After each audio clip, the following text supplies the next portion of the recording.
Hey, he's back. Cody Stutes is here. Dude, I am dying. It's all that incredible Cougar coverage is catching up to you. Dude, I have allergies today because I worked out outside like an idiot. That's dumb. Yeah. Or a weakness. I don't know which one. It could be a combination Both. of both. It's both. It's Combination stupidity and weakness. What's that theory? Like Darwin's theory or whatever? What is it? Survival of the fittest. But Yeah. Isn't there another portion of that? Sure. I'm about to die. And this is it because I'm an idiot. All right, let's talk NFL Draft today with the Texans. Let's get into a lot of things. I want to recap the national championship game very quickly, though, for the Cougar fans because that was heartbreaking. And it was heartbreaking primarily because they didn't do anything well that they do really well normally. Mm-hmm. Execute down the stretch, hold on to a lead. They defended well throughout the game. I mean, Walter Clayton didn't do diddly throughout that game. He had some points down the stretch, but, like, whatever. He's going to get his eventually. But for them to blow a 12-point lead and not execute on the stretch, no shots in the last 3 possessions sucked. Yeah, that's just the turnovers there at the end was tough to deal with. That's hard to watch if you're a Cougar fan.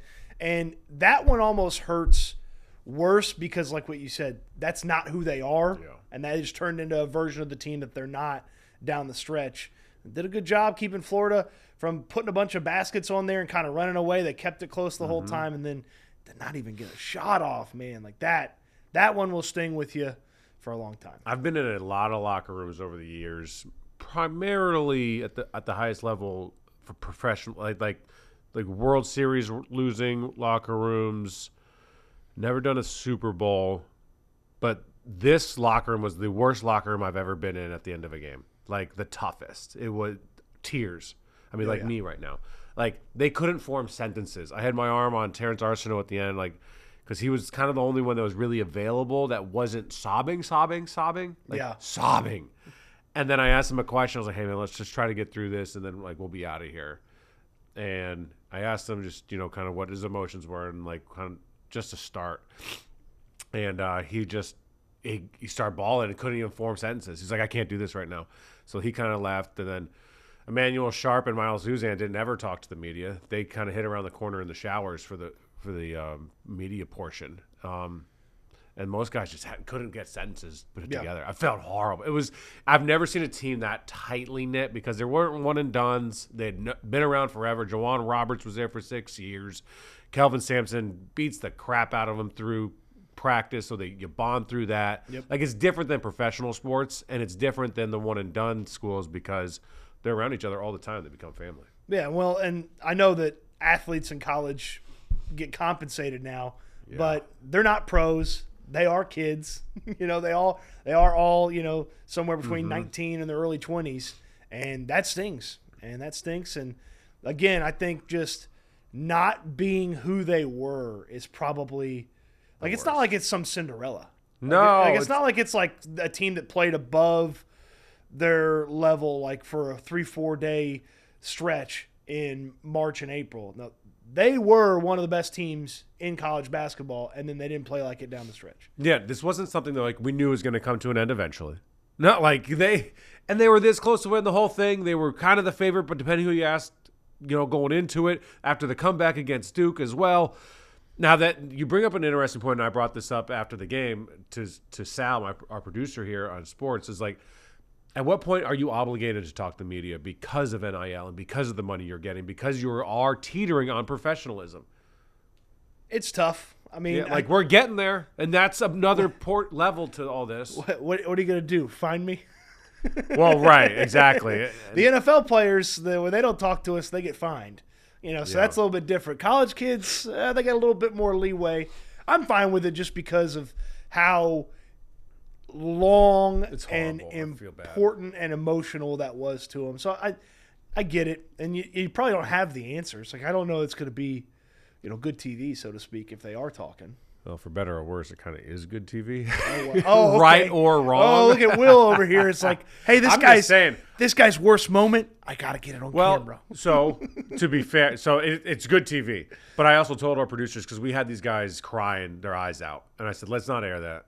Let's not put it on air. Our goal isn't to put their worst moment on TV. Right. Our goal is to try to get some thoughtful answers on the emotion, what they went through, what went wrong. And then also let's not get it back in this building so that the news producers who don't know anyone, don't talk to anyone, are like, oh, this is a great video. Let's put it out there. Throw the crying kids on there. Yeah, because that's the worst thing, because then it gets out there and they're like, well, I don't know. It was just sitting around. So I was like, make sure we take that and let's hide it so no one ever sees it. Because you don't want that out there. That's not the goal. The lost footage. Did they send that where they send the We have championship it. T-shirts? Yeah, to what's that, like Africa? Yeah, to some foreign country somewhere where there's Yeah, they have all the footage champion, of the guys and crying. then they have like, this is what happened, and then people don't understand what's going on. It's like, why are they crying? They won. All right, I see their shirts. let's talk NFL draft. Yes, Okay. one of my absolute favorite things about the NFL. The NFL's got this thing down because it's not the NFL season. We're going into the NBA season. We just came out of the March Madness, and the NFL's the leading topic everywhere. They haven't played a game in months. It's crazy. And they and own the it's- calendar. Yes, they do. It's fantastic. And these aren't even NFL players yet.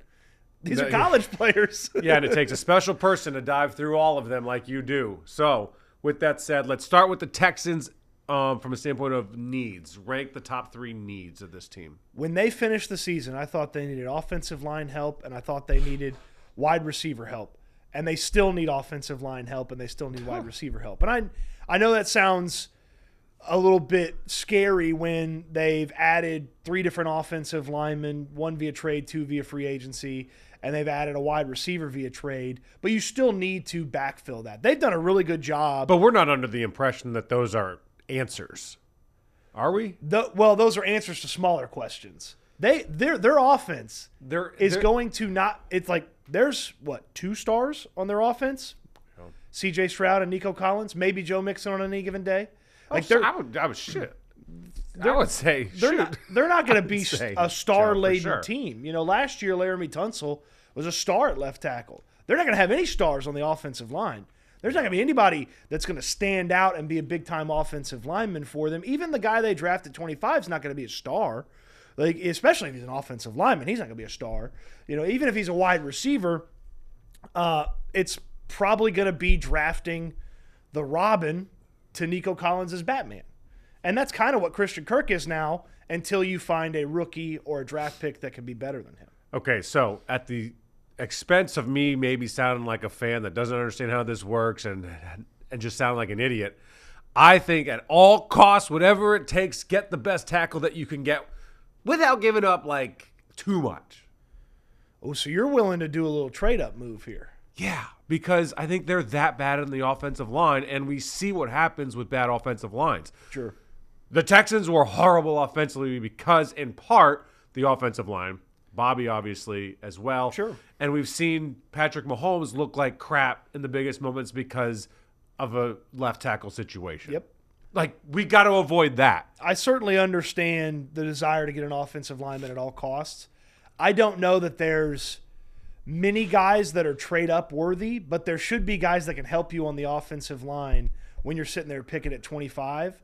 But if you felt strongly about a player that could help you long-term and immediately, I'd go up and get him. The perfect player. I got the perfect player for the Houston Texans. Cody Stutes, come on absolute down. perfect player for the Texans is Kelvin Banks Jr. from Texas. Yeah. He walked on to the field at Austin, and the moment he walked out there, they made him the starting left tackle. He played left tackle for 3 years, took care of his business, and now he's headed to the NFL after this. He also does barbecue reviews on the side, which is great watching.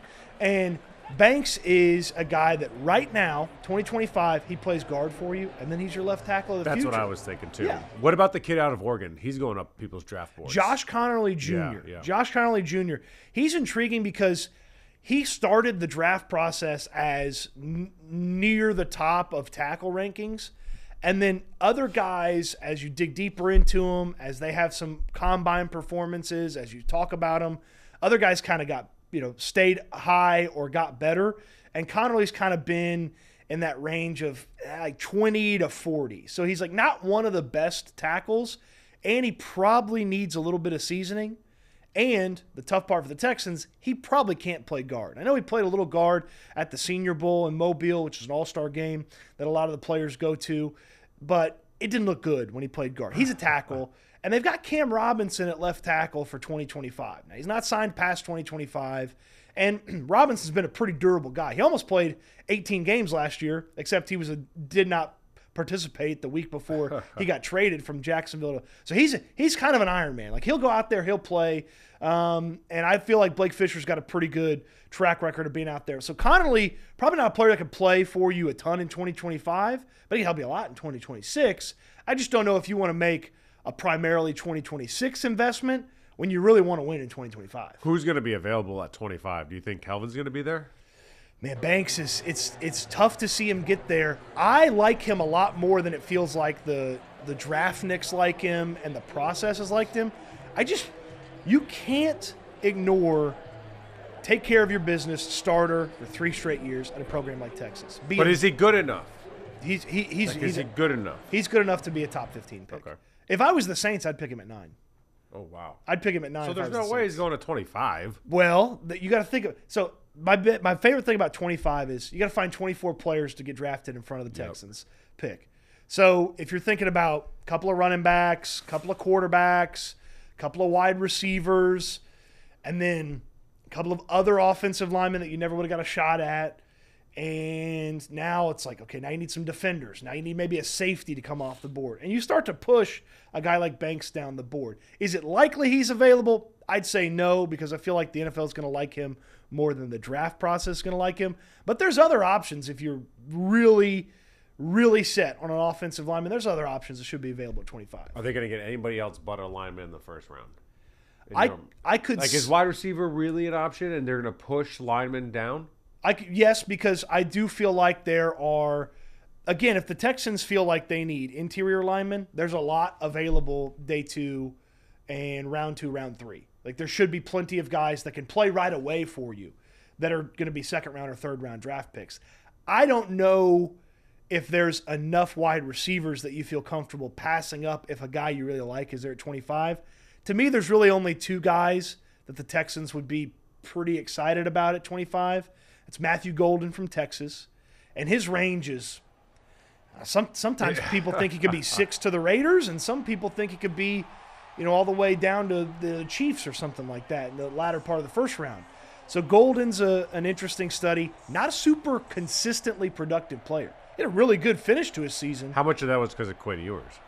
A lot of it's because of Quinn Ewers. A lot of it's because he wasn't the primary option in that offense. Like Isaiah Bond, his teammate, who's also a potential draft pick, Bond was the top guy from like a focus standpoint when he was healthy. When he wasn't healthy, Golden took care of business, and he was awesome against Georgia in the SEC championship game. He was awesome against Arizona State in the playoffs, and people kind of remember that, and they don't remember that he was just kind of there throughout most of the season. And it's really it's not even been like I call it a comet season where he burns really fast.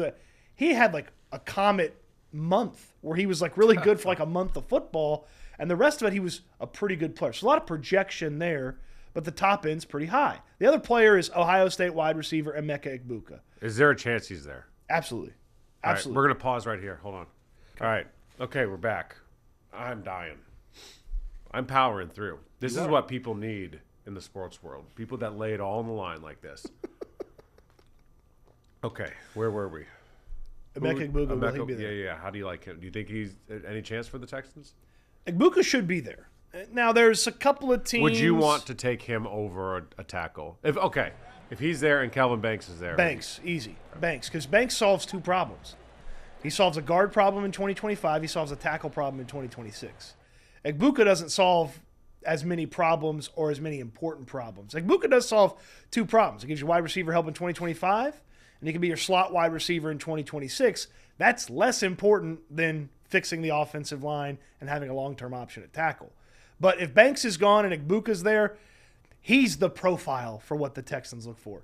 Super productive, super consistent, does a lot of things well. Maybe doesn't have any elite element to his game, but he doesn't have any sort of big downside to his game either. And the off-the-field profile is about as clean as it gets. I mean, and Nick Caserio said this offseason. They can't all be choir boys. Egbuka quite literally might be a choir boy. Like he did a big Bible giveaway in his spare time. Obviously, he knows C.J. Stroud, so there's a little bit of a relationship there from the current quarterback the Texans have and the potential wide receiver.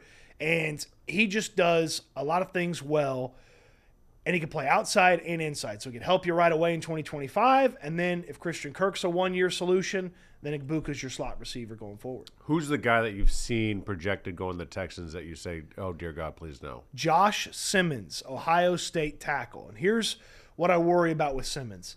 He's coming off of a patellar tendon injury, and that is a serious knee injury. He suffered it last year at Ohio State. He only played a handful of games. He was awesome in those handful of games.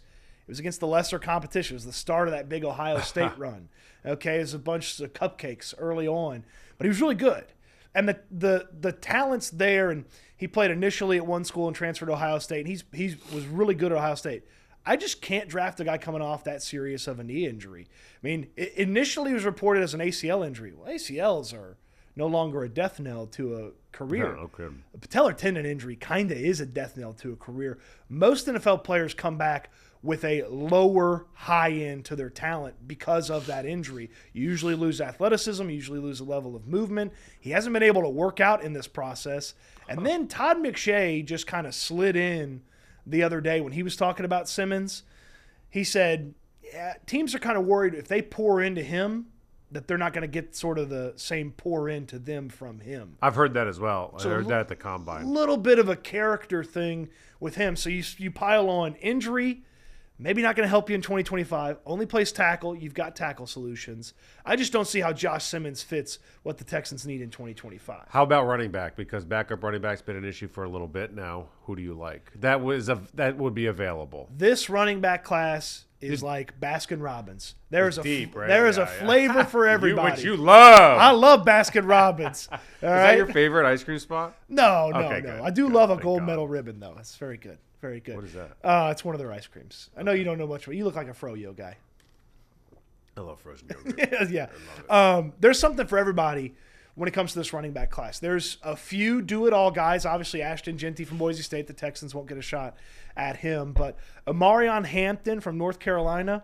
If you want to draft a running back in the Is he going to be the first round? If you want to draft him in the first round. If they draft a running back in the first round, I'll lose my dang mind. Oh, no. This guy's good. He's Okay, really good. but you're not drafting a running back in the first round of your Texans. You have serious problems on the front line and at wide receiver. Sure. You don't think that's a possibility, do you? I do think that's possible. No, you don't. I do. You don't believe I that. do. No, Amarion Hampton from North You're doing Carolina. this to make me mad. He's a Joe Mixon clone. So imagine having two Joe Mixons. Fine. That'd be pretty nice. Imagine having two Joe Mixons, one wide receiver, and no offensive line. Well, you got 3 picks on day 2, so you could draft an offensive lineman there. Okay, Will wants to wait on running back. Well, then you've got Trey Henderson and Quinshon Judkins, the Ohio State duo. Yep. 2 totally different running backs. Both would be an interesting complement with Joe Mixon. I like Trey Henderson's fit a little bit more. He's a bit more dynamic, can take it to the house anytime he touches the football. Judkins is more of a power guy. Think about Marion Barber from back in the day for the Cowboys. That's Judkins, but maybe with a little bit more juice. Marion the to his game. Barbarian. Yes. And then you think about Caleb Johnson from Iowa. That's another player that should be available right there when the Texans are picking in the second round. If he slipped down to the third round, that'd be a really fun selection for the Texans. And then it just, throughout the rest of the running backs, it's like, what do you want? Do you want a do-it-all guy who maybe has a little bit lower ceiling? Do you want somebody who does one thing particularly well, like catching the football? Do you want someone who is, late arriving to the position that maybe could be a do-it-all guy, like Brashard Smith from SMU? There should be a worthwhile running back selection every time the Texans are on the clock. Defensive side of the ball. Anything? Defensive tackles? I love this defensive tackle Yeah. class. It's a pretty deep class. I have a hard time thinking they're going to keep D'Amico Ryans barred from the draft room and draft all offense. So I do wonder if one of those day 2 selections is a defensive tackle or a defensive lineman, maybe an edge guy that slips a little bit further than you thought. But again, what do you want from a defense? That you want a pass rushing guy, because there's plenty of guys that can rush the passer, like Omar Norman Lott from Tennessee, or I want push up the middle. push up the middle. Yes. Then you want Omar Norman Lott. Love you Omar. want TJ Sanders from South Carolina. And then there's obviously some guys that are just the run stuffers. Jordan Phillips from Maryland, where he creates a wall. Running backs don't run through him. You can't go that way. And Phillips probably has a little bit of the ability to turn into a pass rusher, but he's a run. There's something for everybody when it comes to defensive tackles too. I understand this is not a complete grade, but right now, how would you rate the Texans offseason? I like it as a B, because they had to give themselves options on the offensive line. I like the amount of picks they got in the Laramie Tunsil trade. Did you like that trade? I did. I felt like it was time to try something new with that offensive line room. Same. And that's definitely something new. And regardless of the impact Laramie Tunsil had or didn't have on his teammates, when you trade a player of his caliber, you change the way the room operates. And so they've changed the way. And they brought in just grinders. Like Cam Robinson's just a grinder. He just goes out there, plays football. He's got a pretty clear ceiling. He's got a decently high floor. And like Laken Tomlinson, he just goes out there and plays. He hasn't missed a game in like 6 seasons. They went out there and got guys that are just going to go do their job. There's no pomp and circumstance around what they do. And that's probably the type of offensive lineman they're looking to draft too. I love the fact that they brought in a whole bunch of dudes and they're just going to compete for it. Like there was no competition going into last season on the offensive line. This year we're actually going to find that, and hopefully that creates, at least a better offensive line. You've got a ton of options to figure out those interior guys. It feels like Cam Robinson's probably left tackle. They paid him $12 million, $13 million bucks. At the very least, he's got a healthy head start on anybody that's challenging him. And then it feels like Blake Fisher's probably the right tackle. But those 3 interior spots, man, go ahead and have a absolute battle for them between veterans, guys who are early in their NFL career, and guys who are rookies. Go ahead and have a war. What do you think about the moves they made in free agency otherwise? Favorite move, least favorite move? Oh, C.J. Gardner-Johnson. Favorite. I know him as Chauncey Gardner-Johnson. I love it. From the draft a few years ago. I don't know when he switched to C.J., but it's the C.J., G.J. That's hard to say. I'll just call him C.J. Gardner-Johnson. He's going to add I talked to my buddy who covered him in Philly. He said he's a really good player with a little bit of a screw loose. And I was like, perfect. For sure. That's exactly what the Texans would like out of that safety spot. Yeah. To me, he's been probably the best addition because it really finalizes the chance for that defense to be not an elite defense, the best elite defense. Yeah, like they have that chance with him on the back end, Kalen Bullock in his second season, Kamari Lassiter in his second season. Like those guys are going to get better. Like the first real NFL offseason, those guys are going to get better. We've already seen Kamari Lassiter working out with C.J. Gardner-Johnson, and he looks huge. He looks like he put on weight, and he's even more ready for the long NFL season. Obviously, Derek Stingley's incredible, and then the front seven, it should be very good again. All right, what else we need to look at? Anything? I mean, I know people are going to focus on offensive line in day one, and I understand that. And it is there it is. Couldn't pause it. It's a worthwhile concern. There are a lot of offensive linemen that'll be available on day two that can help the Texans right away. Think about where they're working from. Yeah. And the profile for a Texans player has played a lot of football, has a clear standing in his team. So they like captains or guys that were close to being captains. And two names that really jump off the page to me, just keep it in the back of your mind. From Arizona, Jonah Savanaia. Okay. He played tackle a lot of Arizona, but he's going to be a guard in the NFL. And when I talked to him at the Combine, he's like, I went to Arizona to help change the culture at Arizona because they were not where they wanted to be. And then our coach left, and everybody came for us trying to get us to transfer when our coach left. Oh, yeah. And we all stayed because we wanted to commit to what we do.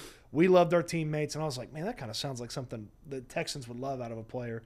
And then the other player, he's my favorite offensive lineman in the draft. Georgia guard Tate Ratledge. He's got this nasty little mustache. He's got a mullet. Like yours? Yeah, it's nastier than mine. It's nastier than mine. He's got a mullet. He's been a starter at right guard for 3 years at Georgia. He was going to come out last year. Kirby Smart was like, I think you should come back. We could do some great things. I think you could be a captain if you came back. Sure enough, came back, was a captain. It's a 3-year starter at Georgia, 2 national championships. That guy. And then he was, let me see if I can get this correct here. He was the 4th most athletic guard ever in relative athletic score. Okay. So he's an athlete. He's mean. He's nasty. He looks like he smells bad, which is a positive for me for offensive linemen. Yes, I need nasty offensive linemen. No more of these soft, pretty boys. Yes. Tate Ratledge from Georgia. I just fully believe some team's going to draft him. He'll be a starter at guard for years. All right. You know what? We're out of time. And this has never felt so long. We didn't even get to life. day 3 guys or undrafted guys. Oh, man. Yeah. So many more players to talk Only about. squirrely people like you really dive in that deep. This was the longest 26 minutes of my life. And it has nothing to do with you. Oh, well, thank you. Does that make you feel good? Thank you for carrying this episode. I'm going to die. You're very welcome. You guys, please, in the comments section, say a prayer for me. Never working out outside again. I love you. Thanks, bye.